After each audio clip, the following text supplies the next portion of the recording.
Horror story के इस सफ़र में आप सभी लोगों का स्वागत है। चैनल पे नए आए हैं तो चैनल को सब्सक्राइब कर दें, वीडियो को लाइक कर दें और एक प्यारा सा कमेंट भी कर दें। तो चलिए वीडियो को शुरू करते हैं।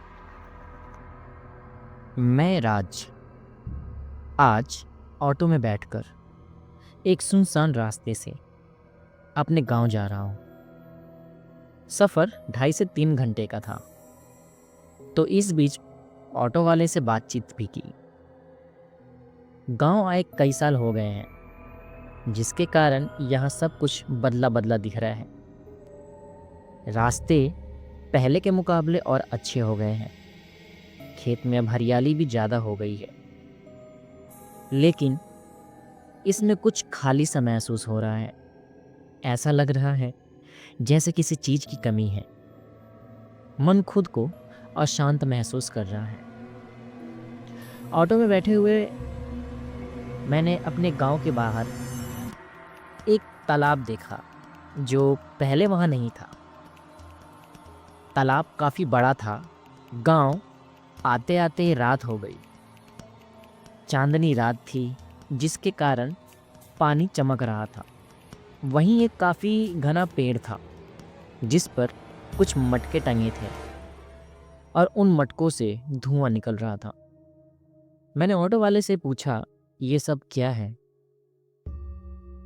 ऑटो वाले ने कहा, ये सब मटके उन परिवार के लोगों ने टांगे हैं जिनके घर किसी की मौत हुई है। मुझे ये सब थोड़ा अजीब लगा। खैर छोड़ो, मैंने पहले यह सब कभी नहीं देखा था। अब मैं अपने घर आ गया हूँ। सभी लोग मुझे देखकर खुश हैं। अगली सुबह जब मैं उठा तो मुझे उस तालाब के पास जाने का मन किया और मैं घर पर बिना किसी को बताए वहाँ चला गया। तालाब के किनारे बैठकर मैं ये सोचने लगा कि यह तालाब दिन में कितना शांत है, रात में उतनी ही हलचल रहती है। तभी मेरी नज़र उस पेड़ पर पड़ी जिस पर मटके टंगे थे। मैं उस पेड़ के पास भी गया। उन मटकों से अब कोई धुआं नहीं निकल रहा था, जैसा कि मैंने रात को देखा था। न जाने मेरे मन में क्या हुआ, मैं उनमें से एक मटके की तरफ लटका और उसे उतारने की कोशिश करने लगा। इस बीच वह मटका हाथ से छूटकर जमीन पर गिर गया और टूट गया और मैं बेहोश होकर वहीं गिर गया।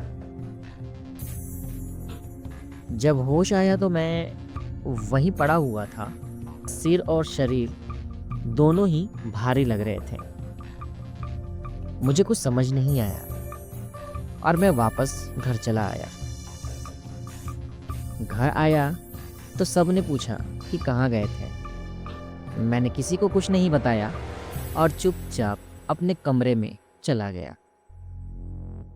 शाम हो चुका था और मैं बाहर नहीं आया, तो माँ मेरे कमरे में आ गई मुझे जगाने के लिए। माँ ने मेरे सिर पर हाथ रखा तो मेरा सिर बहुत गर्म था। माँ को ये समझने में बिल्कुल भी देरी नहीं लगी कि मुझे बुखार है। डॉक्टर को तुरंत बुलाया गया। डॉक्टर ने कुछ दवाइयाँ दी और बताया कि शहर से आने के बाद पानी में फेरबदल के कारण ये बुखार चढ़ा है, ठीक हो जाएगा। घर वालों ने डॉक्टर को विदा किया और मैं दवाइयाँ खाकर फिर सो गया। अगली सुबह मैं उठा, मेरा शरीर अभी भी भारी भारी लग रहा था, मानो जैसे मेरे कंधे पर 50 से 60 किलो का कोई बोझा हो। मैं अपने कमरे में बैठा गरम गरम दूध पी रहा था। तभी मुझे महसूस हुआ कि मेरे पीछे कोई खड़ा है। मैं पीछे मुड़ा तो मुझे कोई दिखाई नहीं दिया। मुझे ये नॉर्मल सी बात लगी। मैंने दूध पीकर गिलास को टेबल पर रख दिया, लेकिन गिलास नीचे गिर गया। मैं गिलास उठाने के लिए उठा तो मैंने एक बहुत ही डरावना चेहरा देखा। मैं हक्का बक्का रह गया और जोर से चिल्लाया, मेरी आवाज़ को सुनकर घर के सभी लोग भागे भागे आए। मैंने घर वालों को सारी घटना बताई। घर वालों को ऐसा लगा कि मुझे किसी पंडित या साधु को दिखाना चाहिए। पास ही के गांव में एक हनुमान जी का मंदिर था, जहां एक पंडित बैठते थे। मैं उनके पास गया। पंडित जी ने मुझे देखते ही बोला, इसके पीछे एक बुरी शक्ति पड़ी है जो इसका सुख चैन छीनना चाहती है और इसको अपने साथ ले जाना चाहती है। यह बात सुनकर मेरे घर वाले डर गए और मैं भी। मैंने इस बुरी शक्ति से पीछा छुड़ाने के लिए पूछा। पंडित जी ने कुछ कहा नहीं। वह खड़े हुए हनुमान जी के चरणों के पास गए और वहां से एक फूल उठाकर ले आए और मेरे हाथों में रख दिए। फूल रखते ही मेरे शरीर से एक काले रंग का धुआं निकलने लगा और आसमान की ओर चला गया। अब मुझे अच्छा महसूस होने लगा। मन शांत हो गया। पंडित जी ने माँ से कहा, अब आपका लड़का सुरक्षित है। वह बुरी शक्ति हनुमान जी की कृपा से मुक्त हो गई है। उस दिन के बाद से मैं और भी ज़्यादा खुश रहने लगा और श्री हनुमान जी की पूजा करने लगा। क्या आप लोगों को हनुमान जी की शक्तियों पर विश्वास है? अगर है, कमेंट कर बताएं। जय श्री राम।